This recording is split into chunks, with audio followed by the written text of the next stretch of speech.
구약 727쪽 되는 하나님 말씀 느헤미야서 2장 1절에서 8절 말씀입니다. 우리 다 찾으셔서 교독하시고 마지막 8절은 합독하시겠습니다. 느헤미야서 2장 1절에서 8절 말씀입니다. 다 찾으신 줄 알고 제가 먼저 1절을 읽어드리겠습니다. 아닥사스다 왕 제20년 니산월에 왕 앞에 포도주가 있기로 내가 그 포도주를 왕에게 드렸는데 이전에는 내가 왕 앞에서 수심이 없었더니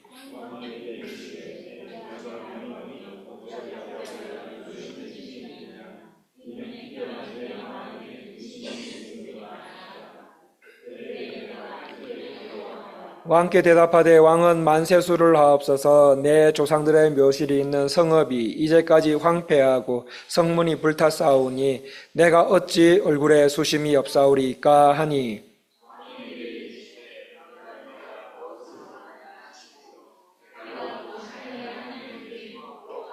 왕에게 아뢰되 왕이 만일 좋게 여기시고 종이 왕의 목전에서 은혜를 얻었사오면 나를 유다 땅 나의 조상들의 묘실이 있는 성읍에 보내어 그 성을 건축하게 하옵소서 하였는데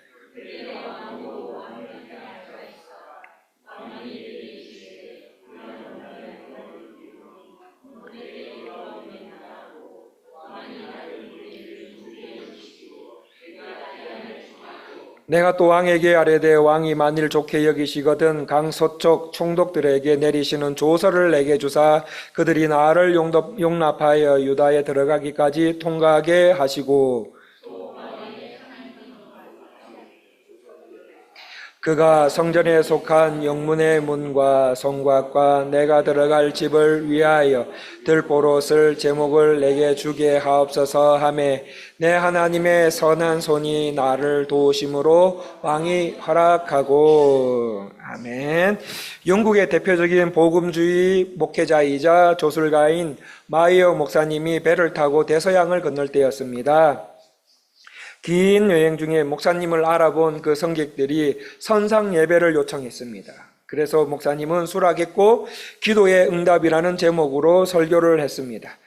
예배를 끝나자 크리스찬 친구의 권유로 예배에 참석했던 한 무신론자가 이분이 예수님이 있는지 없는지도 몰라요.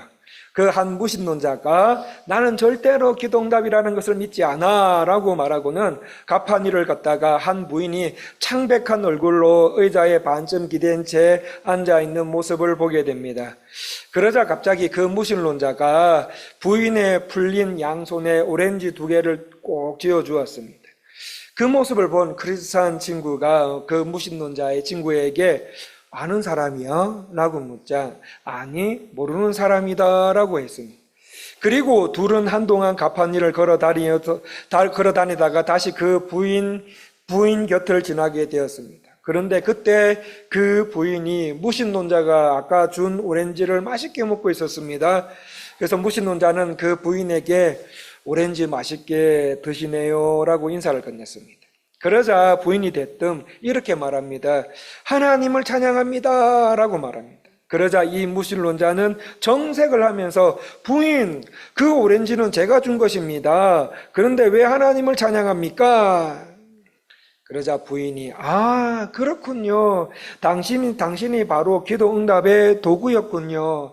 사실 저는 배멀미가 너무 심해서 가판에 나와서 하나님 오렌지 2개만 먹고 싶습니다 라고 기도를 했습니다. 하나님께서 당신을 통해 나의 기도를 응답해 주셨습니다. 그러니 하나님께 감사드릴 수밖에 없습니다 라고 말합니다. 성도님들, 하나님 아버지께서는 때로는 우리가 상상할 수 없는 방법으로 기도에 응답하십니다. 오늘 본문이 바로 그런 경우입니다. 하나님은 느헤미야 당시에 살았던 사람들이 전혀 예측할 수 없었던 사람을 통해서 성전 재건을 허락하셨습니다. 우리 8절 끝에 말씀을 보시면 8절 말씀 끝에 보시면 하나님의 선한 손이 나를 도우심으로 왕이 허락했다라고 말씀하십니다. 여기서 왕이 허락했다 할 때 왕이 누구냐면 아닥사스다 왕인데 이 아닥사스다 왕이 누구냐면은 과거에 한 15년 전에 예루살렘 성벽 재건을 중단시켜버렸던 왕입니다. 그런데 그런 아닥사스다 왕이 다시 성전 재건을 허락한다?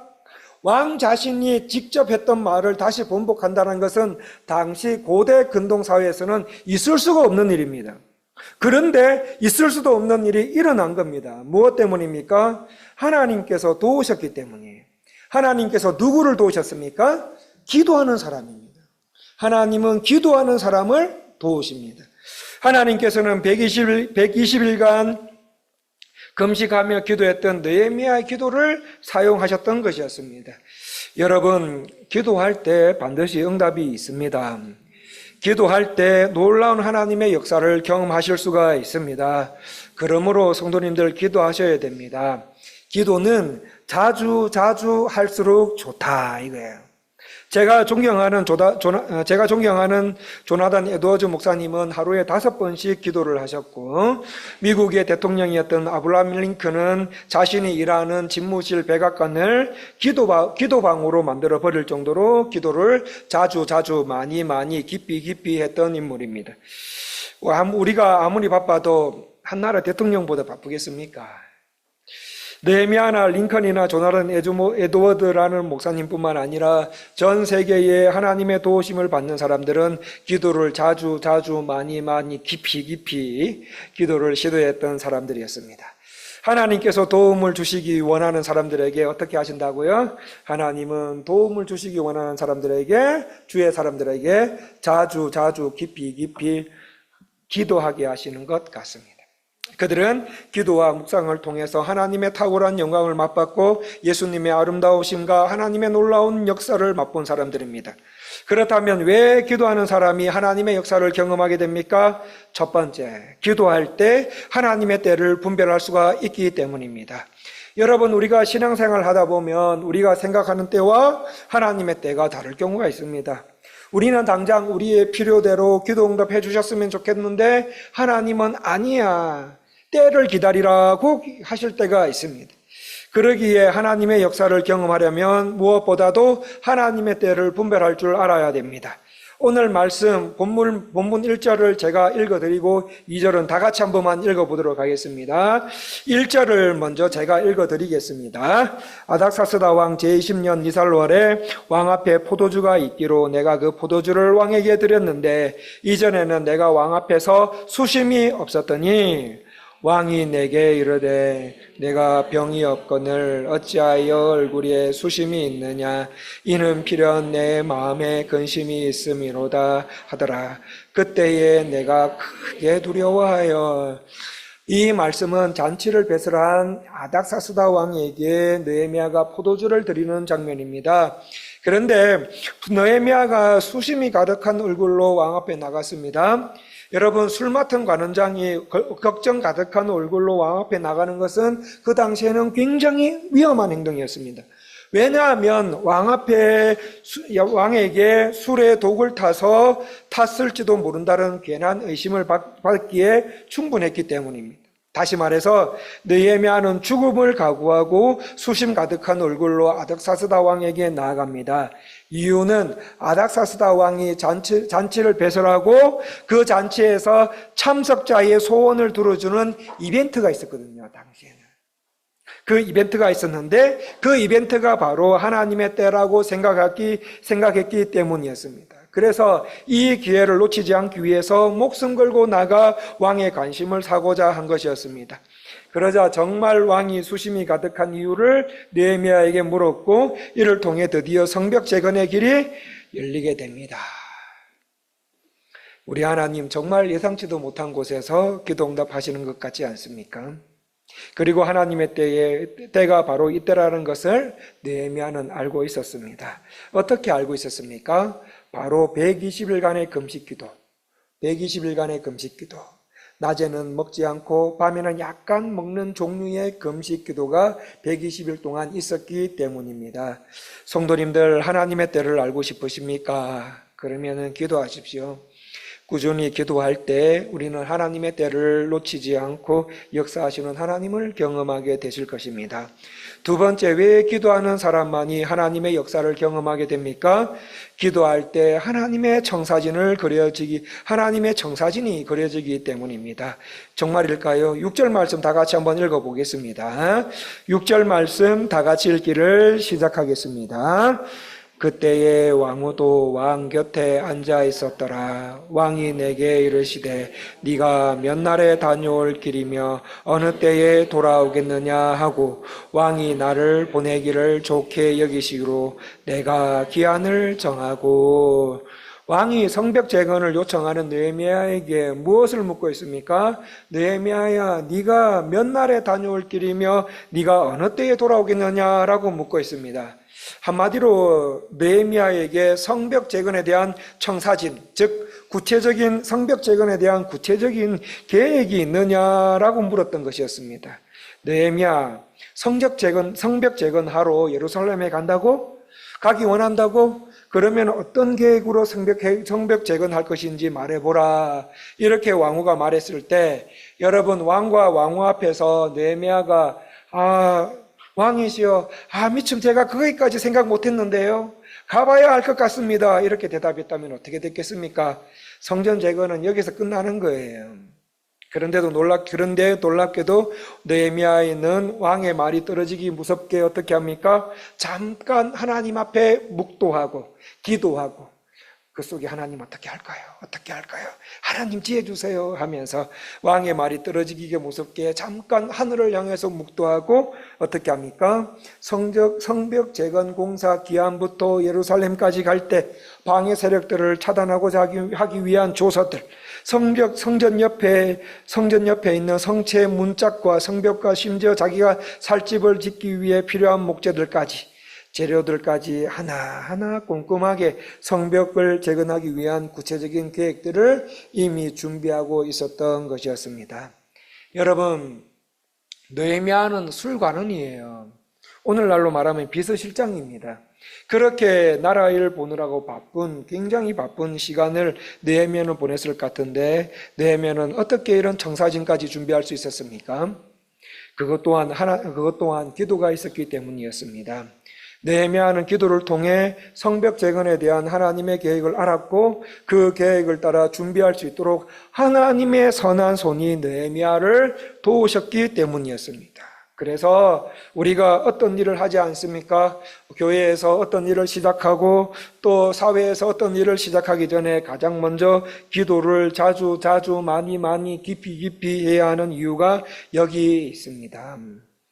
한때 호텔왕이었던 힐튼이 호텔 사업의 실패를 계속 반복해요. 반복하고 또 실패하고 이제 남은 돈이 얼마 없어요. 이제 남은 돈으로 그래도 다시 새로운 사업을 구상하고 있을 때였습니다. 그때 힐튼의 어머니가 이렇게 말합니다. 힐튼아, 아들아, 네게 진실로 그 꿈을 실현시키기를 바란다면 무엇보다도 먼저 기도를 해야 된다, 이렇게 말씀하십니다. 그러자 이 말씀을 들은 힐튼이, 어머니, 저는 항상 하나님께 기도드리고 있습니다. 하나님께서 제 길을 분명히 보여주실 겁니다 라고 말하고, 실제로 힐튼은 달라스로 돌아온 후에 평상시보다 더욱더 기도에 힘쓰기 시작합니다. 교회를 더 자주 찾아가서 기도합니다. 힐튼은 아무리 바빠도 기도하는 것만은 빼먹지 않았습니다. 기도하고 준비하고 그리고 먼 훗날 그가 성공한 후에, 호텔 왕으로 성공한 후에 그때 계속 실패를 반복했을 때를 회상하면서 이렇게 말합니다. 나는 사업을 구상하면서 가장 먼저 하나님께 기도했다. 나는 그때 그 기도를 통해서 세계적인 호텔인 힐튼에 대한 청사진을 기도 중에 그릴 수가 있었다. 하나님께서 내가 구체적인 계획을 할 수 있도록 인도해 주셨다라고 그의 자서전에 이렇게 쓰여 있었습니다. 성도님들, 기도하고 계십니까? 기도하러 오신 분들에게, 오늘 금요기도에 기도하러 오신 분들에게 기도하고 계십니까? 라는 질문 드리는 것 자체가 약간 이상한 것 같습니다. 그러나 다시 여쭙겠습니다. 꾸준히 기도하고 계십니까? 꾸준히 기도하실 때 우리는 하나님의 때를 놓치지 않고 역사하시는 하나님을 경험하게 되실 것입니다. 느헤미야는 무려 120일 동안 금식했습니다. 유대인들이 하는 금식은 우리하고 음식이 좀 그 방법이 달라요. 낮에는 안 먹고 밤에는 물이나 약간의 그런 음식을 섭취할 수가 있었습니다. 그러니까 느헤미야가 120일 동안 금식 기도를 할 수가 있었던 것이었어요. 꾸준히 말씀을 찾고 기도로 두드리는 성도에게 나를 향한 구체적인 하나님의 계획을 그릴 수 있도록 하나님께서는 역사하십니다. 그리고 준비하게 하시고 마침내 이루게 하십니다. 그것이 하나님께서 일하시는 방식 중에 하나입니다. 성도 여러분, 꾸준히 기도하시는 분들 되셨으면 좋겠습니다. 그래서 하나님의 때와 하나님의 계획을 알고 준비해 나가셔서 하나님의 일하심을 보면서 신앙생활 하시는 저와 여러분 되시기를 간절히 원합니다. 우리 교회 새벽 기도회 그리고